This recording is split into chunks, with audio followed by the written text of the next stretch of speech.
Welcome back to the Daily Dribble podcast, guys. As always, I'm your host, Nick Zammit, here back with another massive episode as we continue towards the start of the 2024-2025 NBA season.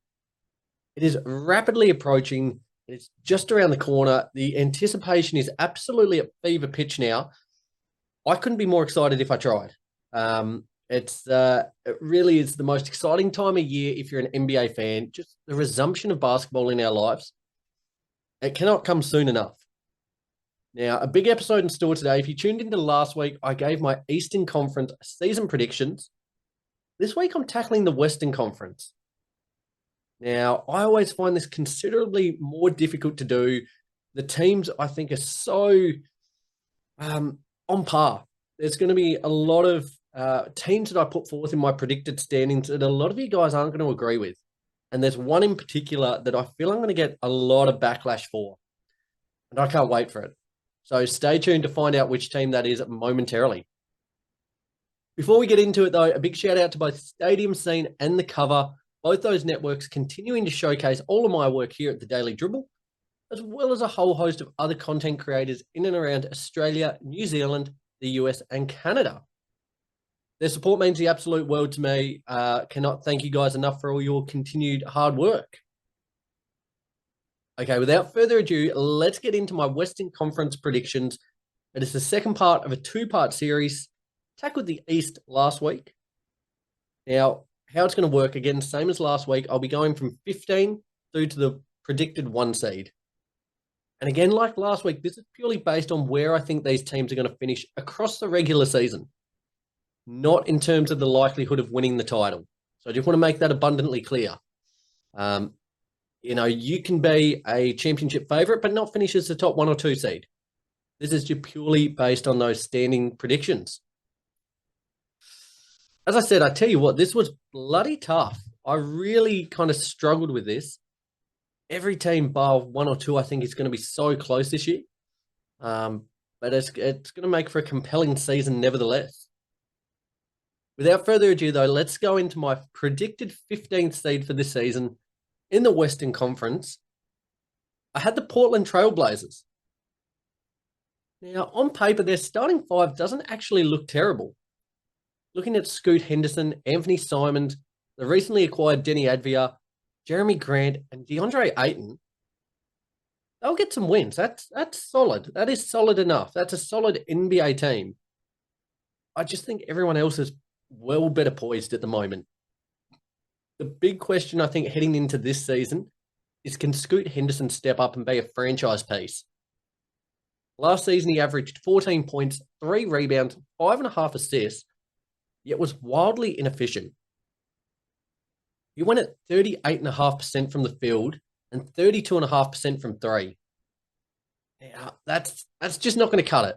So here's hoping he can make that sophomore jump and really elevate his game in year 2. I'm still super high, though, on Shadon Sharp. I think he's the player on the Blazers that I'd be most watching out for this season. Also, I think Ayton, Grant, Simons, they're all better players than what they've displayed, in particular over the last 12 months. This could be a real kind of turning, their fortunes around this season. I feel as if they'll claim a few scalps, but overall, I anticipate it'll be a pretty disappointing year there in Portland once again. Going up to 14, I had the Utah Jazz. I don't think the Jazz are going to start like with the Cinderella run as to which they did last year. They were incredibly hot out of the gates before petering off in the back end of the season. I just think, as I said before, every other team is too good. Lauri Markkanen will continue to lead them and put up impressive stats. And I spoke about some of their young players over the course of the last few weeks. Keontae George, Taylor Hendricks, hopefully they can make a bit of a leap. But even still, they're off the pace. For me, at the moment, I think Walker Kessler is the name that really needs to step up and elevate his game. He looked, going back 12, 24 months ago, he looked destined for big things and really was kind of that second coming of Rudy Gobert. He's cooled off considerably. Since the 2022-2023 season, he's gone down in all major counting categories and hasn't looked as nearly as an imposing force over those last 12 months. At this stage, depth charts, if you look online, they have John Collins playing at the starting five. And that just kind of shows his slippage down the pecking order over that last 12 months there, Kessler. I think the Jazz have a lot of work to do on their hand. If they want to go any higher than 14th, I just can't see it. As I said, I think all the other teams above them are just that little bit better. And yeah, the Jazz, they've got really nothing to play for this season. So 14th it is. Up to 13, I had the San Antonio Spurs. Now, they're a team I'm actually quite excited to see this season.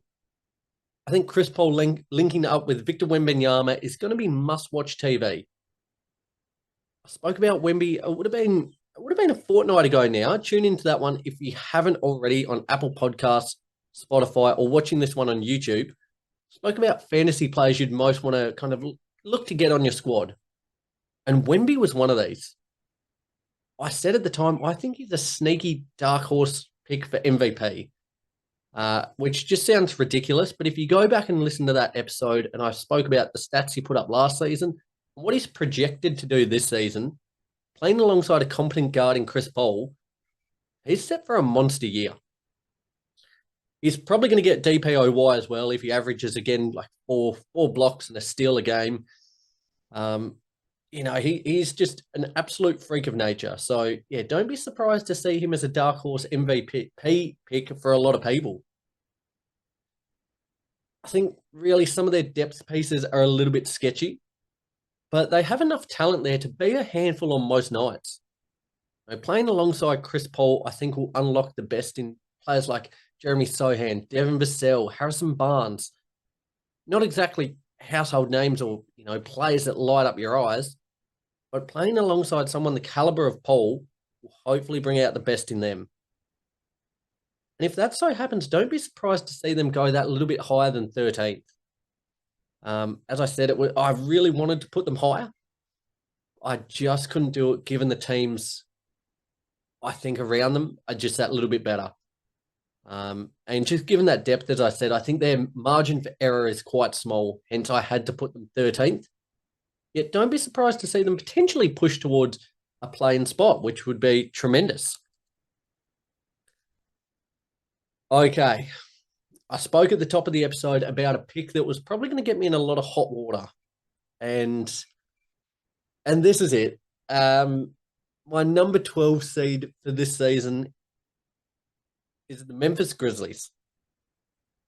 Now, as I said, the pick I have no doubt I'm going to get the most backlash for, and probably fair enough. The Grizz had a lot of guys last season who stepped up and played big minutes as injuries just ran rampant over the squad. But to be honest, I really think they've kind of got a key squad of probably 6 to 7 players. And that's including if you count Zach Edey in this. Time will tell how that eventuates. I personally think he is the big swing piece for the Grizzlies this season. Favorite to win. Let's go win. To win Rookie of the Year. His partnership with Jar is really going to shape their season. Jar, again, he's the franchise star. Across last season, he only played 9 games, yet in that time averaged 25 points, 5.5 rebounds, and 8 assists. If that's the level of Jar they get this season, across, I don't anticipate he'll play 82 games, but let's say 65 games, I think this prediction will look very, very silly. I put them in there just because I really didn't know where else to put them. The teams I've put above them, I kind of have warranted answers. But the Grizz are a team that could probably finish anywhere from 3rd to 12th, I think. So I've put them down the bottom rungs of that. I have no doubt I'm going to receive a lot of backlash. I would love to hear your thoughts, though. Where do you think the Grizz will finish up this season? I'm in for a bloodbath this week. Nevertheless, let's push ahead to number 11. I had the Los Angeles Clippers. Now, losing Paul George was undoubtedly the big news to come out of their camp this season, or this off-season, as placing a lot of trust in both Kawhi Leonard and James Harden. If either of them get injured, the wheels are going to completely fall off. And I just don't know if I trust both their health statuses at the moment. I think getting Derek Jones Jr. there from the Mavs was a good piece. It's not an exact like for like on Paul George, but it's quite a tidy pickup. Got some depth with signings like Bones Highland, Kevin Porter Jr., Chris Dunn. That's all fine. Not particularly big needle movers, but their season is purely going to hinge on those two in Kawhi Leonard and James Harden. As it has done over the course of the last few years, I think injuries will strike them down at one point or another, both of them. And without one or potentially both of them, I think they're really going to struggle. The West is going to be so hotly contested this season. You cannot be afford to be off your game for, let's say they both play 55, 60 games. They're missing 20 odd games. With the teams and with the caliber of talent that's across the West, I just can't see them going any higher than 11th.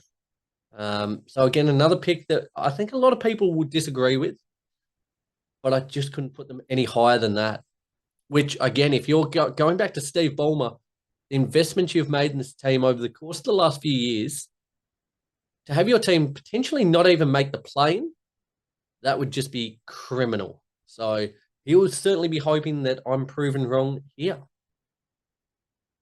Guys, before we enter the top 10, just want to have a few quick words from my new sponsor, Kamikaze Energy. Hey guys, just Nick here with a couple of quick words. I want to show some real love to one of my new sponsors, Kamikaze Energy. These guys have been sorting me out for the last few weeks, and they have taken my game, my podcasting game, my running game, my just general day-to-day life to the next level.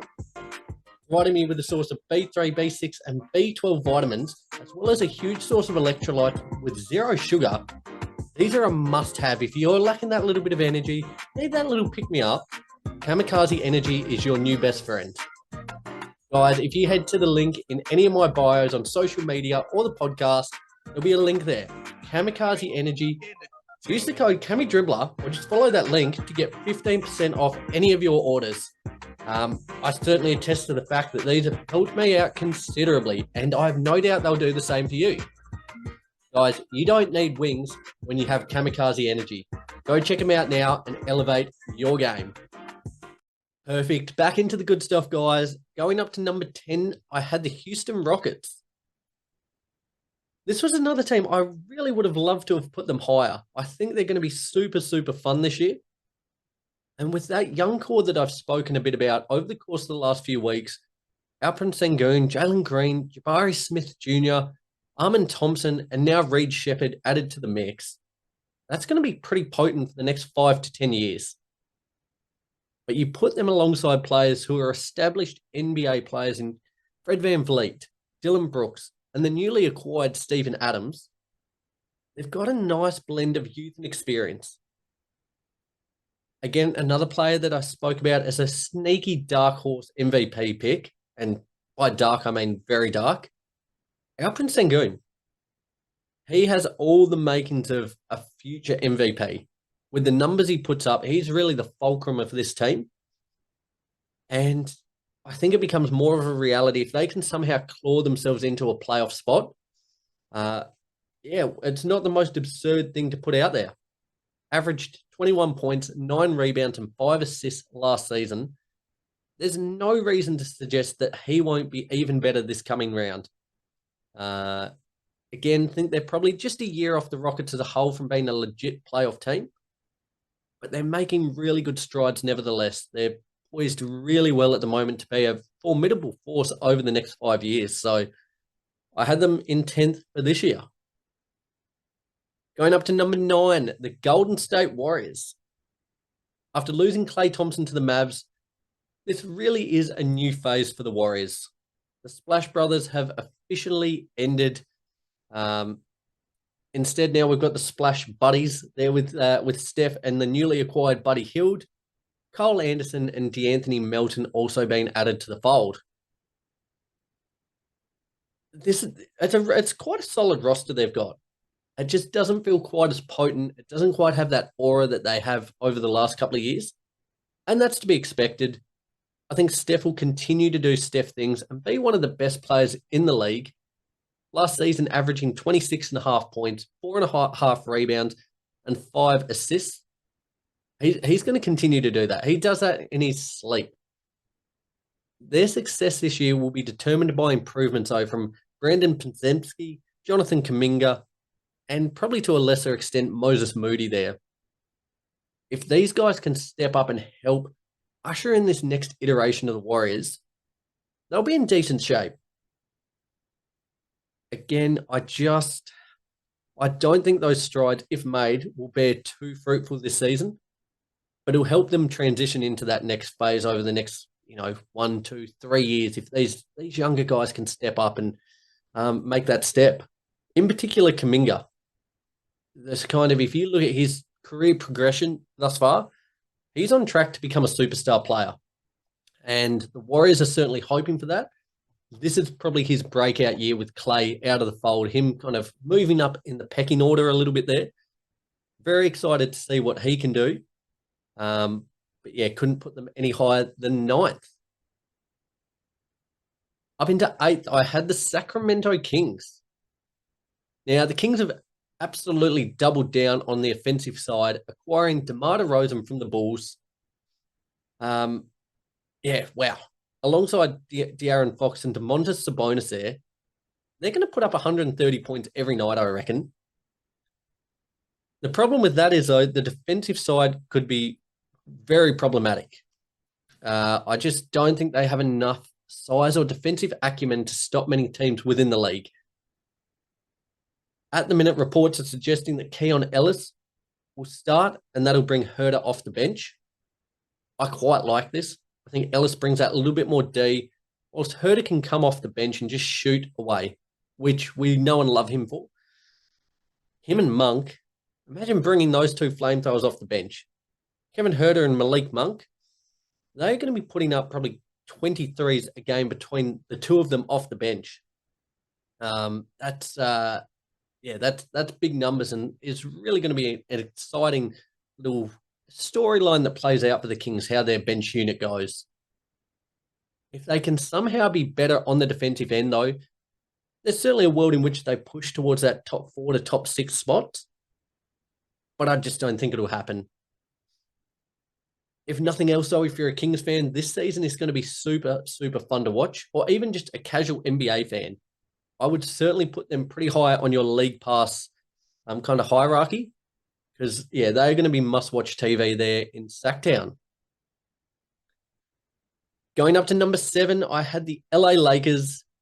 It's startling. You really can't expect much more from a guy who turned 40 in December. Now, he averaged 28 points, 7 rebounds, and 9 assists last season. LeBron James is just incredible.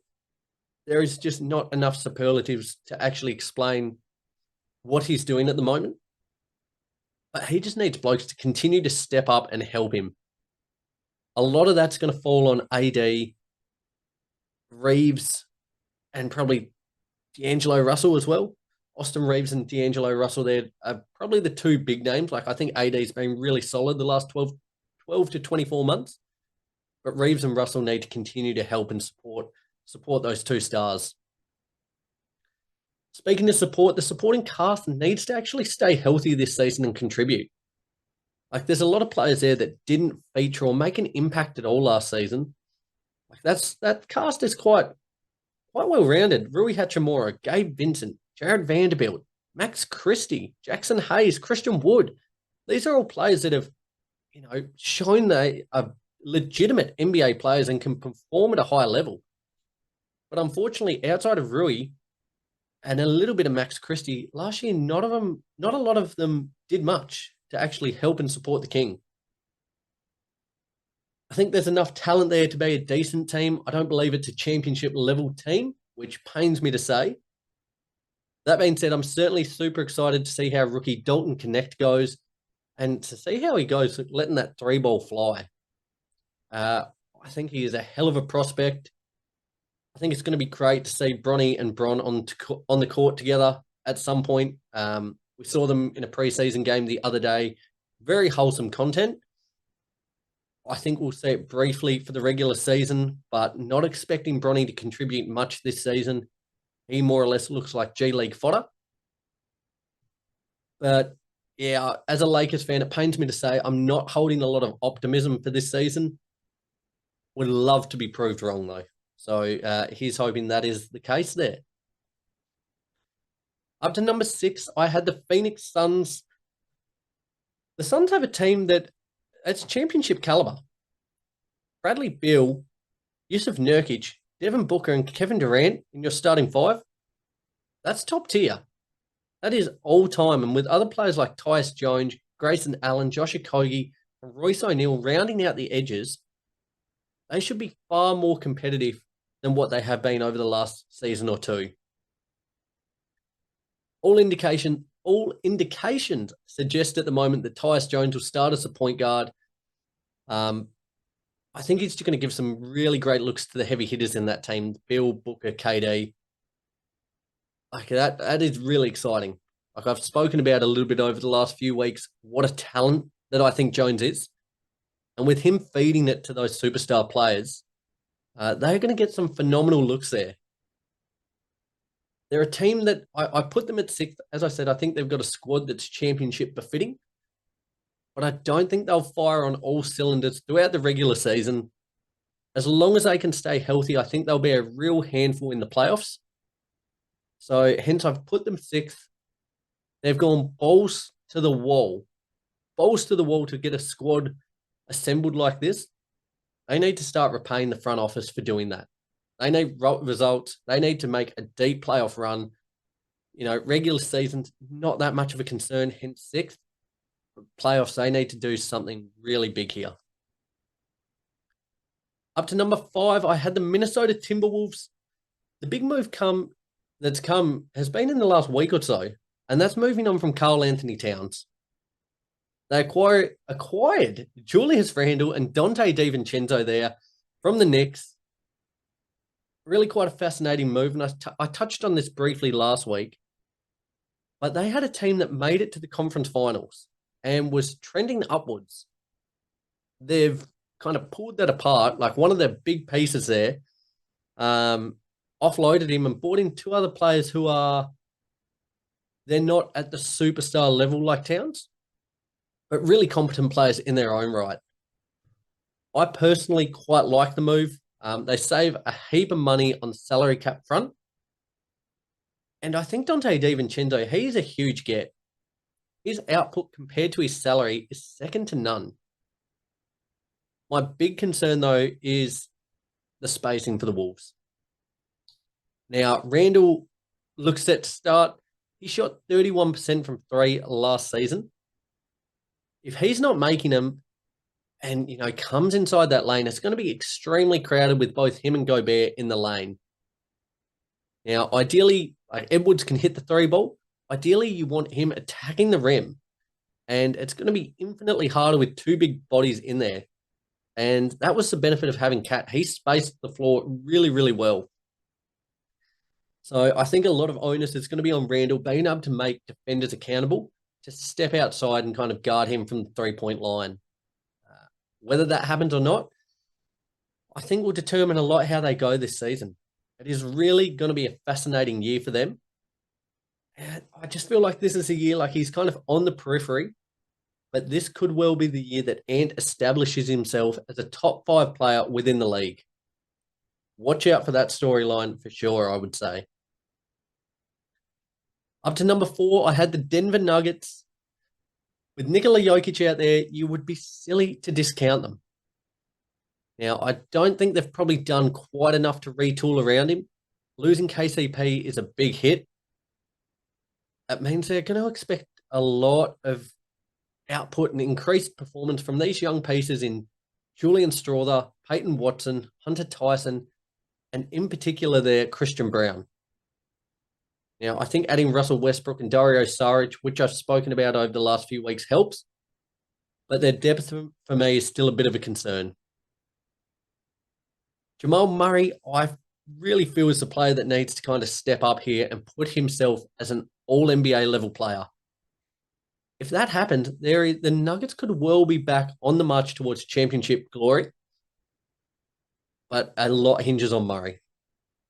I think they'll be pretty solid throughout the regular season, but I think their depth will hurt them a little bit across it. Hence, couldn't put them in the top three, but certainly don't sleep on the Nuggets. Into the top three. At number 3, I had the New Orleans Pelicans. Big signing of DeJounte Murray, I believe, thrusts them back into title contention. I think it's going to take a little bit to work out their rotations and ball handling situation. Given you've got Murray, CJ McCollum, Brandon Ingram, Zion, who will all want their touches, I think it'll be a bit of an ironing out phase. Now, my big worry is their center stocks. Again, I spoke about this a couple of weeks ago. You're putting a lot of pressure on rookie Yves Missy, who was selected as the number 21 pick in this year's draft. Daniel Tice might start. He did in a preseason game the other day. They will kind of vie for the spot there. But even still, it's probably not a center rotation that's befitting of a championship team. And that's probably the one bit I think they're going to potentially struggle with. Again, though, if Missy makes an immediate impact, the Pelicans, I feel, are right there with the best of them. Zion Williamson, his scoring has gone down over the past few seasons. Has gone down last season compared to the last few seasons. He averaged 23 points, 6 rebounds, and 5 assists across the 2023-2024 season. Yet, I think these numbers are set to shoot back up towards that 27 points per game, which he was at the years prior, with DeJounte Murray diming him up. I really feel as if they still had Jonas Valanciunas, I think they would be a title frontrunner. But until Missy proves himself and we see a little bit of him throughout the regular season, they're just one rung off that pace, I believe. Pardon me. Up into the top 2. At number 2, I had the Dallas Mavericks. Now, they are the reigning Western Conference champs. Had a pretty solid off-season. The big issue in the finals for them was having a tertiary scorer. A lot was placed on Kyrie Irving and Luka Doncic. They've now certainly got that player in Klay Thompson, acquiring him from the Warriors. With Kyrie and Luka there in the fold, he's not going to be touching the ball a heap. But when he does, he's going to let that thing fly. It is going to be super, super fun to watch. On top of that, they added Najee Marshall and Quentin Grimes, which further adds to that three-point shooting in their ranks. Like they're going to score a boatload of points this season. I spoke about the Kings looking to put up probably 130 a game. The Mavs aren't going to be far off them either. And the difference between the Kings and the Mavs is that I think their defense is actually good enough to halt many teams as well. I'm loving the chemistry between Luka and Kyrie. I think they are an incredibly dynamic duo that certainly puts the rest of the league on notice.